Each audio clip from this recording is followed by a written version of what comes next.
kaya ito na lang. Ang iyong kontrabida era. Di ba?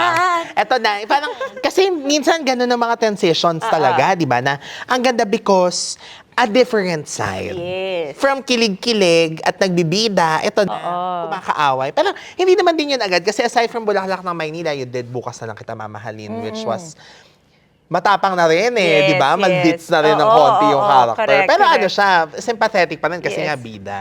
Tsaka may bukas pa. I think that's worth mentioning. Kasi yun na naging pagbabalik mo talaga. Yes, Di ba? si Miss Sherry Hill, the late Sherry Hill, at saka si Miss Dina Bonavie ang Yes. kasama. And si Anne. Yes. Oh my gosh, pag nakikita ko yung posters, oh my gosh, ang babata namin.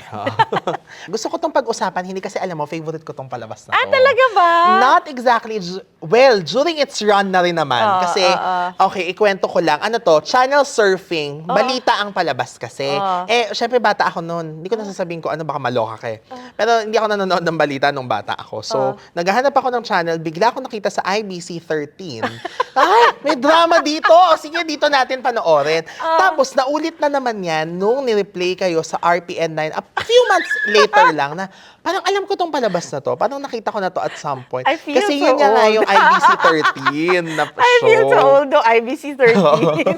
Na diba? May block time pa ang Viva. Tsaka ano to? RPN. 9. Oo, diba? Baka sabihin ng mga nanonood sa'yo, what's that? Grabe. O hindi, alam mo naman ang mga ano natin. Oo nga, rewinders nga. Yes. So, what do you remember about doing May Bukas Pa? Bukod sa nakakatakot in a sense na ang kasama mo nun ay si Miss Sherry Hill at si Miss Dina Bonavie. Only because at the time talaga rin, ang dami pang insecurity sa katawan. Kasi nga you were fresh from Giving giving birth. tapos yung pressure na kailangan mo na mag-work, solo parent ka, yung mga gano'n na at the time din yung pinagdadaanan mo bago pala ako maging solo parent kasi nga, di ba, I lived in with Joko pa that time. So, yung mga may personal ka rin na pinagdadaanan na hindi naman pwedeng ipakita sa madlang people, di ba? Pag nagtatrabaho ka. So, yung kwento medyo talagang vague sa akin. Hindi ko na siya maalala. Ang mga snippets lang na naaalala ko sa kanya is yung si Miss Dina Bonavie. Lagi niyang pinapagalitan yung audio man. Bakit? Ito talaga yung mga tumatatak sa akin.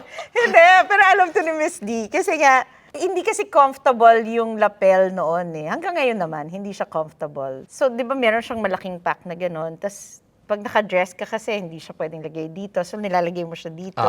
Tapos, syempre, minsan yung nagsascratch, mga gano'n-gano'n. So, may favorite kami si Pinky, yung audio man. Di ba, alam ko pa, na laging pagagalitan ni Miss Dina Bonavie. Di ba, gano'n yung mga naaalala ko sa kanya. Hindi ko nga rin alam kung doon din ba yon ang Hilits, yung may nawala kay Miss Dina Bonavie? Oo, may nawalang phone. So, ito yung bagong mga phone pa lang na yung... Hindi naman yung hindi naman yung parang pangkaskas ng yelo.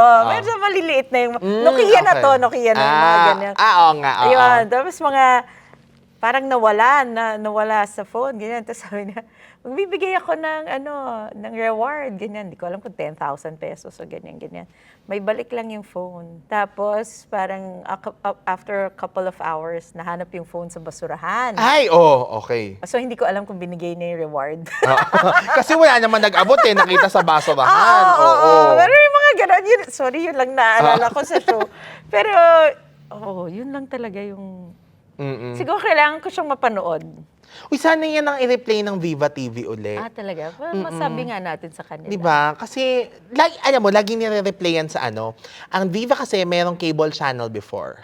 Viva. Hindi pa ba yung Jeepney? Iba Hindi. ba yun? Jeepney is ABS. ABS, okay. Ito, Viva. Basta naging Viva TV, tapos merong Viva Home of the Stars. Gusto mo alam ko, di ba? Kasi nga wala naman akong ginagawa dati, nanonood-nood na ako. So, every time naman din, na i-replay itong May Bukas Pa, nadidiscover ko naman din talaga. Hanapin ko nga yan. Baka yun, pag nakapanood ko siya ulit, pagka babalik siya sa utak ko. Pero ito, I don't know if this is a little sensitive for you, pero was this also the time na si Lois ba? Sino ang second?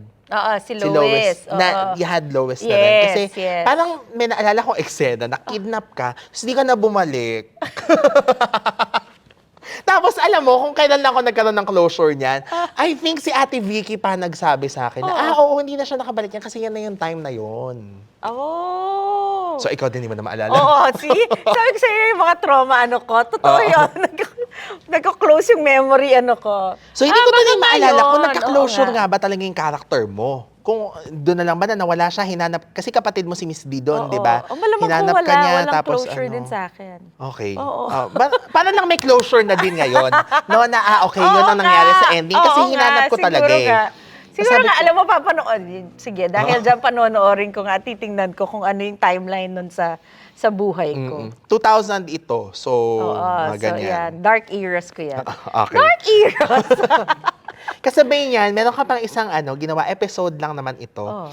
I don't know if you remember this show, Habang May Buhay. It's an episodic na medyo ang pinapakita nila, mga medical cases, and then how you rise above from what you've gone through. Okay. Tapos ang kwento nung sa'yo, nagka-aneurysm. Ang partner mo pa dito ay si Mark Anthony Fernandez at si Lander Vera Perez. Di ba? Tapos my, ang talaga? nanay mo si Elizabeth Oropesa. I don't know if you Okay. remember. Meron sa YouTube. Sige. Oh my God. Pero Ang napanood dami ko kong rin siya sa panoorin. Pero my gosh, kaya ko ba panoorin yung Tingnan sarili na, ko? pag breaks. Oo. Di ba? Yun nga kasi yung thing ko. But anyway, sige, gagawin ko nga yun. Ang pangit na nung copy sa Viva kasi actually hindi nga siya ni-rescore. Tinanggal ang scoring kasi maka-copyright. So, Yun, actually, yun din ang tuloy? problema ng TGIS kapag gusto nilang panoorin. It's totally, hindi naman, it's really different kasi nga iba na yung scoring. Kaya parang, syempre wala na yung nostalgic feel niya. But Pero sige anyway, nga, oo. ano? Maganda yun. Maganda yung episode na yun. Sige, na sige. ang doon is nabulag ka kasi nga yung aneurysm, di ba? Ewan ko, basta, hindi man ako doktor, wag na natin pag-usapan. So baka magkamali At saka pa ako. show siya. Oo. Baka sabihin lang So ako yung yun, pero nagka-aneurysm. ang kwento doon is hinahanap mo yung parang may diabetes ata yung character, kaya nangyari yung ganun. Tapos doon mo nalaman na parang, kaya mo nalaman na si Elizabeth Oropesa yung nanay mong totoo kasi pareho kayo may diabetes, something like that. Tapos ang tatay mo nun si Tirso Cruz III. Basta Oh ganun. my God. Tapos hindi, ang maganda eksena kasi doon, na medyo nakakaiyak din. Photographer yung character mo, tapos merong mga photos na portraits. Pinamigay mo isa-isa sa friends mo, tapos sinabi mo, after this, ayoko na kayong makita. Para hindi nyo na makita na mamamatay ako, na maghihirap ako, ganun. Tapos nagalit yung mga friends mo na, you're unfair, ganyan-ganyan. Si Nika Ruiz pa yung isa sa friends mo. Oh Naalala niyo si my! Nika Ruiz? Oo. Diba? The pretty girl na maputi. Yes, na maputi. Oo. Oh my gosh, parang hindi ko na maalala siya. Yan. Hahanapin ko. Oo. Pero alam mo, Sisend ko sa'yo. sige nga. Alam mo, Oo. pero kasi iba din talaga yung mga sulat noon eh. Iba rin talaga yung the way it was written, the lines, everything. Yeah. It's different. So syempre bias ako sa era ko. Oo. Correct. Diba? Okay, ito na. Puntahan na talaga natin yung transition, the Contrabida era, which started in Sana Ay Ikaw Na Nga. So technically, this was also a comeback. Yes. Kasi yes. nga after Lowest na Dami to. kong beses ng comeback. Di ba pwede ako yung queen of comeback? Tapos kayo na ni Bobby. Nag-comeback Oo, dito. So with oo, Tanya and Ding Dong. Yes, yes. So would you remember Si lang? Cheska, si Cheska. Maricar. Yan, medyo vivid yan sa akin. Transitioning to Contrabida, how was it? Masaya. Kaso lang masakit sa lalamunan. Yung pala yung na-realize ko, sabi ko, pag bida-bida ka, nakakapagod kasi wala kang ginawa kundi umiyak. Sakit sa ulo. Sakit sa ulo, iyak ka ng iyak. Pag kontrabida ka, wala ka namang ginawa kundi sumigaw. Ngayon, lagi ka lang galit sa mundo, parang ganon. So, pero ito, maganda yung memories ko sa kanya because we were also all friends. Naging kami doon. Nag-click kaming lahat. Direct Hill yung naging director namin na isa pang off-cam na naaalala ko doon. Sabi ko nga, hindi ko na-imagine or hindi ako sure kung kailan ako naging pasaway sa set. Eto na, favorite ko tong kwento na to. Oo. Parang sabi ko, never naman ako nag-walk out. Sabi ko, never akong may kinaaway sa set. Wala akong masyadong ganun eh. Hindi ako naging pasaway. Pero itong show na to, naalala ko, kasi ito nga yung mga gimmick eras ko eh. Yan, nagpapakaano ako nito. Actress/celebrity. Alam mo yan, yung gano'n, yung Parang influencer! Oo. Oo, na gano'n. May magbubukas na na store. Yan. Tapos kailangan kong pumunta. Oo nga, Kaya- very influencer, oh.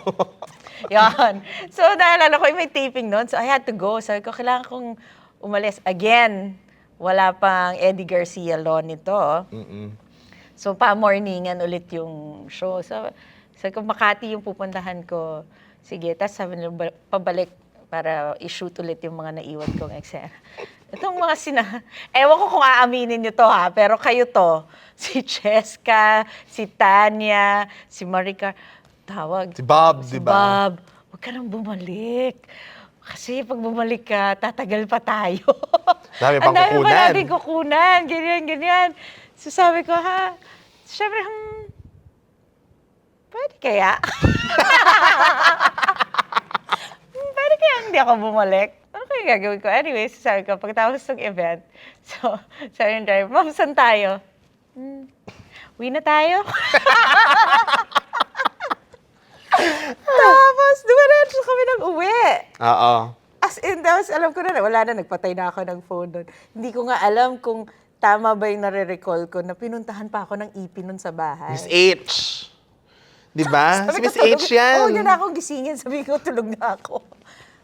So, yun yun. So, yan yung sabi ko. Kaya memorable yun sa akin. Kasi sabi ko, after nun, hindi ko na yung kayang gawin. Parang sobrang kinain ako ng guilt na hindi ko... Tapos yung, kasi yung, walang problema yung nakatulog kayo, yung ganyan eh. Yung next na call time mo, di ba? Oo. Makikita mo silang lahat, tapos mag-explain ka. So, ano nangyari nga? Kasi kung tinulugan mo na si Miss H, Pack tingin up. kinabukasan. Oo, nag-pack up. Tapos up. nagkita-kita kayo uli. Wala, kunwari dead man na lang. Ah, wala na. Eh, yun pa nga Oo. kasi nga yung wala akong Oo. pake. Ganon. That was my era. May mga sampalan kay ni Cheska Garcia, I think madami. Oo. Na nakakatawa. Sinend ko yun talaga sa kanya. Tapos wala lang, nakakatuwa kasi nung sinend ko sa kanya, sabi, can you imagine? Sabi niya, we did the scene. Sabi niya, yeah, pero alam mo, that was one of the most fun excenas and shows na ginawa daw niya. Sabi ko, oo nga. Sabi ko, kasi nga lahat kami parang magkakabarkada. Tapos ganun lang, parang happy-go-lucky lang. Oo. Tapos after nun, parang gumigimik pa kami together. Yun, na parang walang bukas. Oo. Correct, nakakatawa na no, si Cheska Garcia na nag-artista ng ganun. Kasi syempre, iba na Yes. yung image niya din ngayon, di ba? Pero Super. nagsimula din siya sa mga ganun. Oo. Tsaka yung away, pag nakita mo nga yung away namin, nakakatawa yung mga, grabe, parang totoong-totoong, so wala lang. Well, after nun, so ano nga, saan tayo pupunta mamaya? Tsaka ang galing din nun kasi actually ang role mo naman hindi naman talaga exactly kontrabida. Bida kontrabida siya Yes, di ba? yes. Dahil yan yung may din, meron na rin pinanggagalingan kung bakit siya masama. Di ba? Yung kapatid mo lang talaga, si Maricar. Yun ang Yes, talagang yes. ultimate. Tsaka si Oo. Cheska din yata, kontrabida din siya Yes, dun oo. di ba? Sila yon talaga. Na-imagine yung kontrabida, merong kontrabida. Kasi rin, parang ito yung semi-transition ng love team nila Dong at saka kami ni Bob. Oo. Di ba, yun yung dalawang magkapatong na Yes. eksena. Ay, yung plot. Di ba? Yung love team namin ni Bob, tapos yung love team nila ni Ding Dong. Yeah. Maalala mo, paano nag-end? Kasi putol yung in-upload sa GMA. GMA, talaga? tapusin nyo na. Putol eh. Talaga Ang ganda ba? pa naman ng eksena na pinutol. Doon pa sa merong eksena na nag-helicopter, nag-hot air balloon. Ang Tanya Garcia dahil gumanda na ang fest. Na pero hindi siya si Cecilia, parang nagpanggap pa siya, Margarita something, ganon. Tapos Tatanong ko bumaba. nga kay Tanya kung paano siya nag-end. Kasi nag-usap din kami ni Derek Hill. Hindi ko rin natanong. Oo, kung ano. Sige. Kasi kung May naging- assignment. Ang dami kong assignment sa'yo. Kung naging masama ka ba all throughout? Kasi si Maricar talagang ultimately, Yes. siya ang naging sila ni Tirso Cruz na Pero talaga, parang di ba? alam ko yun, parang if I'm not mistaken, parang nabuo din yung love team namin ni Bob noon. Ang mas masama ka was Te Amo. Oo. With Isa Calzado and yes. si ano pangalan ni Monica Brava? Si Segundo Cernadas. Yung ka-love team, Ka-love team ni Iza. Oo. At Oh, ikaw ang third memorable wheel. siya. I know. Memorable siya kasi, again, Bagay lang sa character. oo, ganun. feel na feel ko yun. feel ko yun. Na feeling ko, hindi ko alam ko, aminin ni Isa, parang feeling ko, nabully ko nga siya noong mga panahong yun. Ay! Oo. Kasi nga masama akong tao noon. Okay, I change had naman na that. tayo. So, Yes, I had that era. Oh! Oo. At tapos, doon kami naging friends ni Wilma Dasent. Memorable din siya kasi hindi uso yung lock-in taping noon, pero ang layo ng pinagtitapingan Oo namin. nga, Ternate, Cavite. Ay my gosh. Oo, so malayo talaga siya. Tapos MWF kami, pero kailangan naming mga Tuesday, madaling araw ng Sunday or madaling araw na ng Monday. Pabalik na kami doon sa villa para nga maaga yung call, ganyan. Mabigat siya na na-enjoy ko siya nga kasi parang feeling ko nga, yes, this is my era. Yeah. Yung parang wala kang pakialam sa mundo na parang, bala kayo, take me as I am. Parang, yun yung aking era noon.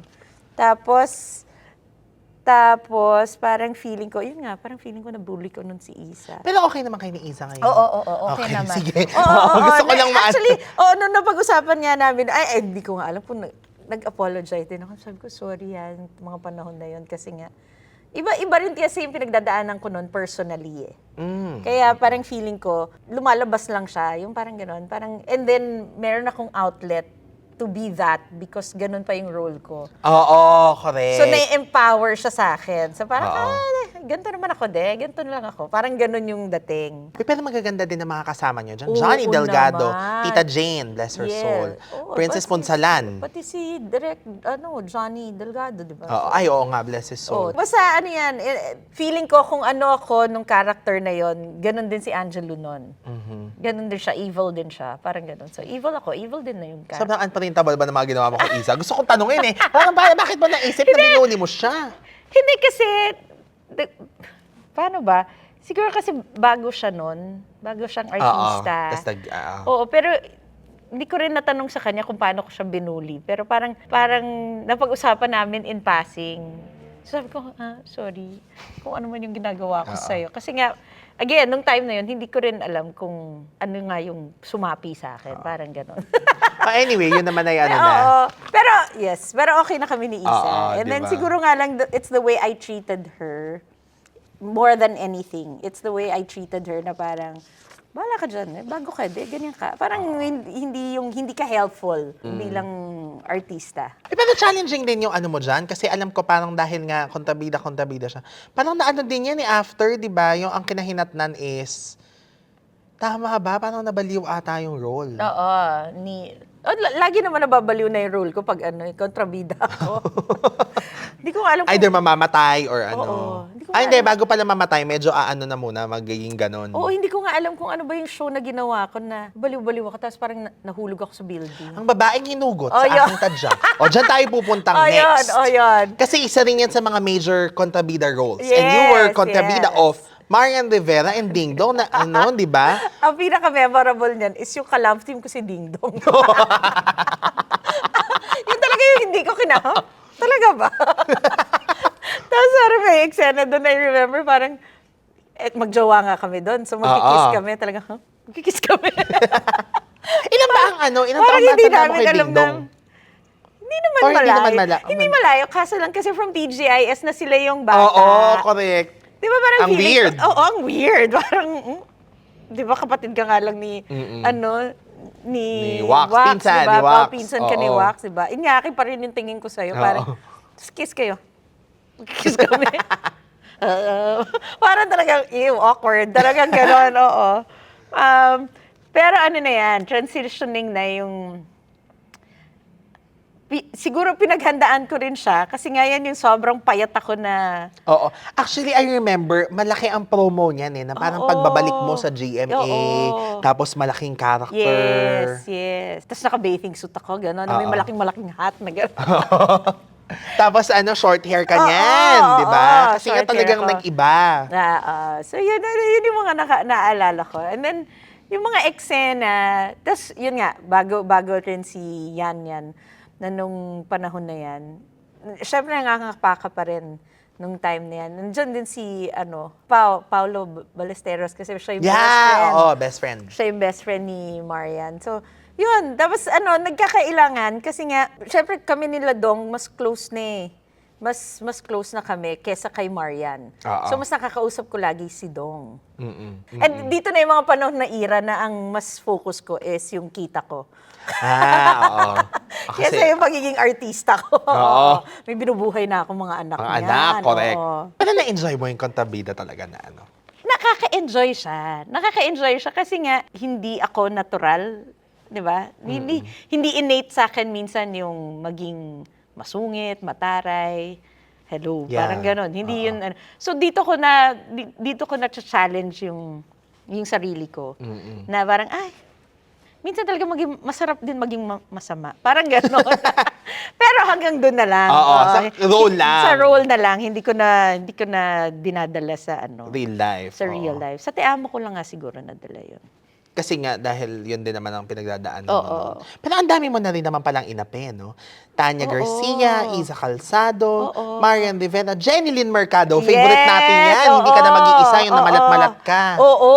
Tsaka yung grabe yung mga hairdos ko. Oo. Yung ang lalaki. Oo. Madam na madam, di ba? Tsaka kapanganak mo lang yan, di ba? Ulit. Oo. Oo. So yun din talaga yun. Kaya parang sabi ko, tapos nakakatuwa kasi nagsa-start rin lang din si Jen. Parang nagsa-start pa lang siyang magkaroon ng sarili niyang, Yes. di ba? Oo. Parang sarili niyang show. And then, Na hindi siya love team. Oo. Oo.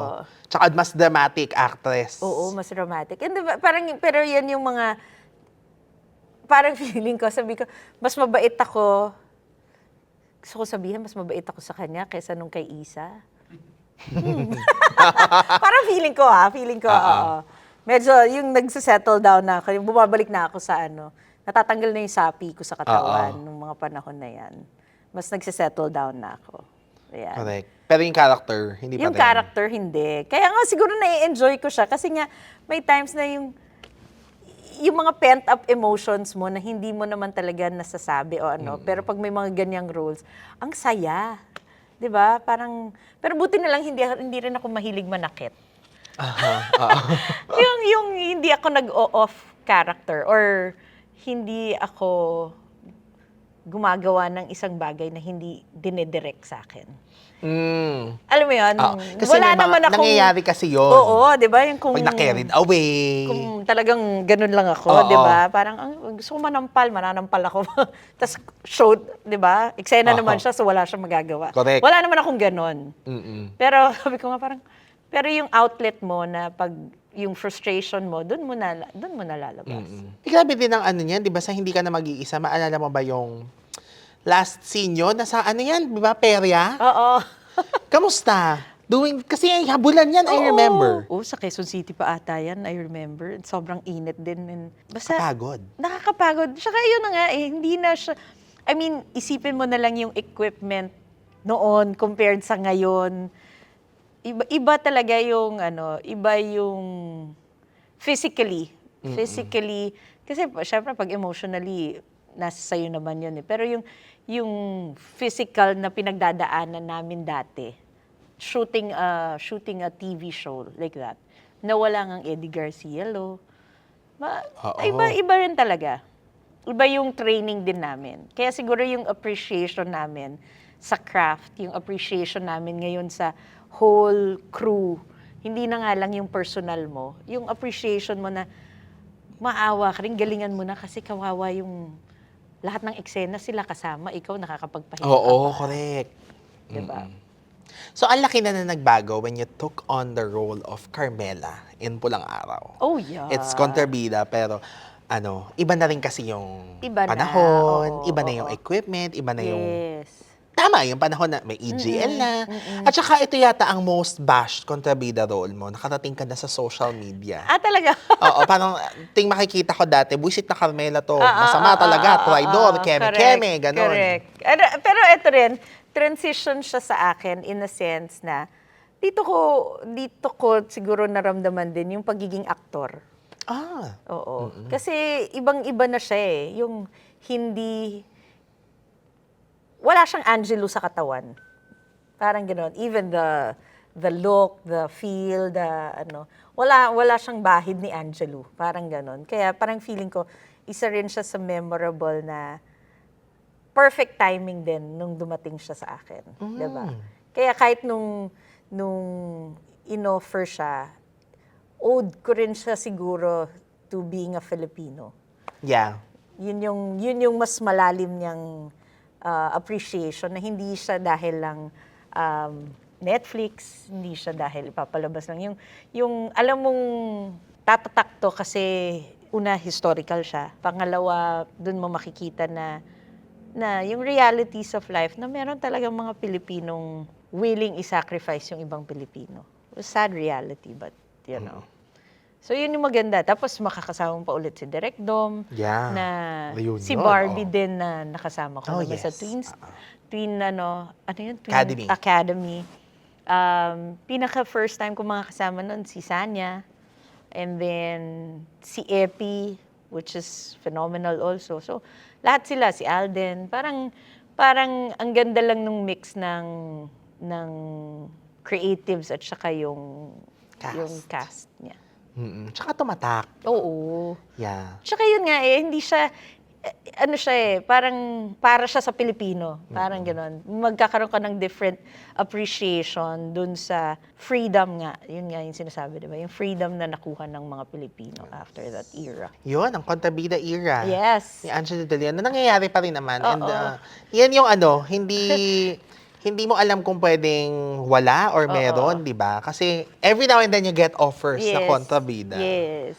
Di ba? Pero ngayon At saka I think tatanggap pa rin ako. Kasi nga, parte siya ng buhay. May mga kontrabida talaga sa buhay natin. Di ba? Pero aside, not Pulang Araw, except for Pulang Araw, anong favorite mo sa mga Kontrabida characters that you did? Favorite, not exactly dahil favorite mo that you're picking it, pero kasi baka pwedeng favorite because of a memorable moment or an unforgettable one. Siguro siguro yung tadyang na nga lang. Kasi nga, yun nga na parang feeling ko, kontrabidang daring ako noon. Kung makapag-bathing suit ako, di ba? Kung mag-miniskirt ng bonggang-bongga. Ang payat ko kasi noon, kaya siguro yun ang pipiliin ko. Pero ngayon kasi dahil pipiliin ko siya kasi feeling ko yung character na yun, kinain ko na siya. Kaya... Grabe. Uy, si Helene. Si Helene. Di ba? With matching, ganun ang name.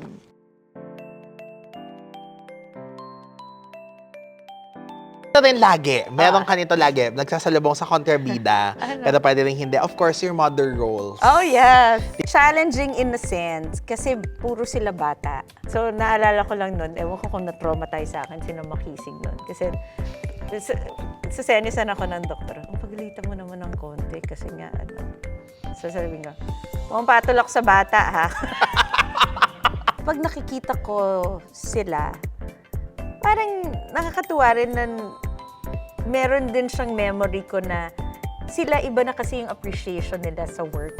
I think yung pinakamahirap sa kanya is makita ng mga tao na nanonood yung rapport nyo bilang magnanay. Kasi minsan may mga iba kang kasama na hindi mo talaga kayo nag-uusap sa set. Diba? Tapos parang magpapakananay kayo. Parang ang hirap nung nakita mo yung rapport nila na nag-i-effort sila to be barkada. And then parang hinahanapan sila ng... Siguro ang mahirap dun sa kanila kasi may peg silang nabigay sa kanila. Hindi nga siya yung parang organic. Kaso lang siguro nga may ibang pressure sa kanila because of the name Teen Gen.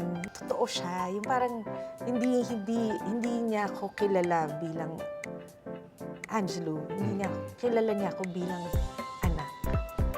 Yung ganong klase ng relationship na alam ko hindi niya ako iiwan. Nagkaroon ako ng ibang level of standard. Kaya din nung time na yun, meron akong ex-boyfriend. Siyempre, iba na yung level of standard ko. Si Lord na ang jowa ko, di ba? Hello, parang gano'n. Sabi ko, hindi na pwede yung mga ginagawa natin dati. Siyempre, parang, ano makatarantaduhan to? Ganyan. So, parang yung level of respect sa sarili ko.